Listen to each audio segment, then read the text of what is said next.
अस्सलाम वालेकुम प्यारे दोस्तों। क़यामत की एक ऐसी बड़ी निशानी जिससे मुकाबला करने की ताकत किसी इंसान के अंदर नहीं होगी। ऐसी कौम जिसका जिक्र क़यामत के करीब पेश आने वाले वाक़ियात में मिलता है। याजूज और माजूज की इस दुनिया में दोबारा खुरूज की अहमियत का अंदाज़ा इस बात से भी लगाया जा सकता है कि दज्जाल, जो कि क़यामत की बड़ी निशानियों का मरकज है, मगर इसका तस्करा कुरान में कहीं भी नहीं मिलता है। लेकिन याजूज और माजूज का जिक्र कुरान में तफसीर से मौजूद है। दोस्तों, आवाबुन्नास में इस कौम के बारे में बहुत से मुख्तलिफ ख्यालात पाए जाते हैं, मगर ज़्यादातर लोग इनकी हकीकत से बेखबर हैं। याजूज और माजूज कैसे दिखते हैं और इसकी शक्ल के सूरत के होंगे, वह कौन सी दीवार है जिसके पीछे याजूज और माजूज कैद हैं, और वह इस दीवार में कितना सुराख कर चुके हैं, ये सारी बातें आज आपकी इस वीडियो से मालूम होगी। आपसे गुजारिश है कि इस वीडियो को आखिर तक जरूर सुने, और अभी तक इस चैनल को सब्सक्राइब अगर नहीं किए हैं तो इमीडिएटली चैनल को सब्सक्राइब कर दें। चलिए वीडियो को शुरू करते हैं। दोस्तों, ज़माना कादिम में बहुत सी कौमें गुजरी है जो जुल्म व जाबरियत में अपनी मिसाल खुद थी, और उनकी ताकत का दहशत की बिना पर हर तरफ उन्हीं का सिक्का चलता था। ऐसे ही एक कौम याजूज और माजूज की भी थी। जुल्म व जाबरियत की दास्तान रकम करती है कौम कोई और मखलूक नहीं बल्कि आदम अलैहिस्सलाम की ही औलाद थी। बाज मुफक्किरीन के मुताबिक यह कौम हज़रत नूह अलैहिस्सलाम और आपकी औलाद में से है। हज़रत नूह अलैहिस्सलाम के 3 बेटे थे, जिनमें से एक का नाम याफिश था। याफिश के 12 बेटे थे और उनमें से 2 का नाम याजूज और माजूज था। इन्हीं से इनकी नस्ल आगे चली। इसके अलावा याजूज और माजूज के साथ ही जो अहम नाम जेर तस्करा आता है वह हज़रत जुल्करनैन का है। दोस्तों, हज़रत जुल्करनैन के बारे में कहा जाता है कि ये कोई नबी नहीं बल्कि अल्लाह के एक नेक बुजुर्ग बंदे और बादशाह थे, जिनको जुल्करनैन का लक़ब चंद वजूहात की बिना पर दिया गया। एक तो ये कि वो ज़मीन की 2 इंतहाओं में सफ़र किया करते थे, यानी मशरिक़ और मगरिब के दरमियान, और कुछ लोगों के मुताबिक उन्हें यह नाम रोम और पेरिस में हुक्मरानी की वजह से किया गया था। बहादुर और ताकतवर बादशाह होने के नाते दुनिया भर के बादशाह इनके ताबे थे, और इनके खलेरे भाई यानी हज़रत खिज़र अलैहिस्सलाम इनके खास वजीर थे। हज़रत जुल्करनैन अक्सर हालात सफ़र में रहते। इसी दौरान वह ऐसी सल्तनत में पहुँचे जहाँ तुर्क आबाद थे। यह सल्तनत आर्मीनिया और अज़रबैजान की सरहद के करीब मौजूद थी। वहाँ 2 पहाड़ों के बीच एक जगह थी जिसमें एक कौम आबाद थी जो तुर्कों का कत्लेआम किया करती थी और अपनी सरकशी और फितना अंगेजी की वजह से बेहद मशहूर थी। ये कौम हर तरफ की बुराइयों का मजमुआ थी और इंतहाई ताकतवर कौम थी जिससे मुकाबला करना किसी के बस की बात नहीं थी।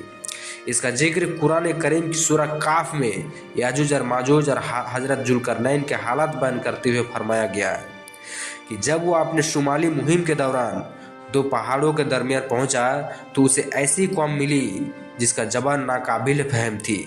जब तर्जुमान के जरिए गुफ्तगू हुई तो उन्होंने अर्ज किया कि याजूज और माजूज इस मुल्क के बड़े फसादी हैं। अगर आप इनके और हमारे बीच में एक दीवार खड़ी कर दें तो हम आपके लिए खर्च के इंतजाम करेंगे। हज़रत जुल्करनैन ने बगैर किसी खर्च या मुआवजे के सिर्फ सवाब की नीयत से इस काम को करने की रजामंदी जाहिर कर दी और उन पहाड़ों के दरमियान लोहे और पिघले हुए तांबे की एक मजबूत दीवार खड़ी कर दी, जिससे वक्ती तौर पर याजूज माजूज का फितना दब गया। और जब यह दीवार तामीर हो गई तो हज़रत जुल्करनैन ने अल्लाह ताला का शुक्र अदा किया और साथ ही लोगों को यह भी बता दिया कि अगरचे दीवार बहुत मजबूत है मगर यह हमेशा के लिए नहीं है। जब उस रब का हुक्म करीब आएगा तो यह दीवार खुल जाएगी। सही बुखारी हदीस में नबी अकरम मोहम्मद सल्लल्लाहु अलैहि वसल्लम ने इस दीवार में थोड़े से सुराख को फितने के करीब होने से ताबीर फरमाया था।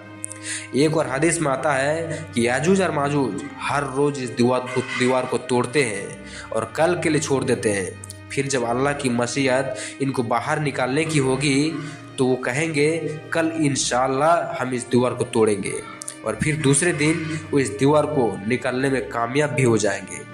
जब यह कौम आज़ाद हो जाएगी तो तबाही मचाते हुए निकल पड़ेगी और उनका पहला गिरोह बहरे तिब्रिया तक पहुँचेगा और उस झील का सारा पानी पी जाएगा। इस तरह जब आखिरी गिरोह वहाँ पहुँचेगा वह हैरान होकर कहेगा, यहाँ कभी पानी हुआ करता था। फिर यह कौम हर तरफ फसाद बर्पा कर देगी और हर बुलंदी से उतरती हुई नजर आएगी। और एक वक्त ऐसा आएगा कि सारी जमीन पर इन्हीं का कब्जा होगा। जब यह कौम यरूशलेम के पहाड़ पर पहुंचेगी तो कहेगी, अब तमाम जमीन पर मेरा कब्जा है, और आसमान की तरफ तीर बरसाना शुरू कर देगी और वो तीर खून से रंगे हुए वापस लौटेगी। नबी अकरम सल्लल्लाहु अलैहि वसल्लम ने उनका हुलिया बताया कि इनके कद छोटे होंगे और चेहरे चौड़े चौड़े होंगे और आंखें छोटी सी होंगी। फिर हजरत ईसा अलैहिस्सलाम को अल्लाह रब्बुल इज्जत इरशाद फरमाएगा कि वह मुसलमानों को दूर के तरफ जमा कर ले, क्योंकि याजूज और माजूज का मुकाबला किसी के बस में ना होगा। हजरत ईसा अलैहिस्सलाम और उनके साथी उस वक्त ऐसे जगह खड़े होंगे जहाँ खाने पीने की सख्त कमी होगी। फिर लोगों की दरख्वास्त पर हजरत ईसा अलैहिस्सलाम अल्लाह ताला से दुआ फरमाएंगे। अल्लाह ताला उनकी गर्दन और कानों में कीड़े पैदा फरमाएगा और वह सब उनसे हलाक हो जाएंगे। और यह आलम यह होगा कि हर तरफ उन्हीं की लाशें बिखरी पड़ी होंगी। फिर अल्लाह रब्बुल आलमीन खास किस्म के परिंदों को मुकर्रर करेगा जिनकी गर्दन ऊँटों की तरह होगी, और वह उनकी लाशों को उठा उठा कर उस जगह ले जाएंगे जहाँ पर अल्लाह का हुक्म होगा। फिर तेज बारिश होगी जो सारे जमीन को साफ कर देगी और हर तरफ हरियाली और खुशहाली होगी, और इस तरह याजूज और माजूज का इस दुनिया से खात्मा हो जाएगा। दोस्तों, उम्मीद करते हैं याजूज और माजूज के बारे में ये वीडियो आपको बहुत पसंद आया होगा। इसे तमाम दोस्तों को शेयर जरूर कीजिएगा। अगर वीडियो अच्छा लगा तो लाइक करें, शेयर करें और चैनल को सब्सक्राइब करें।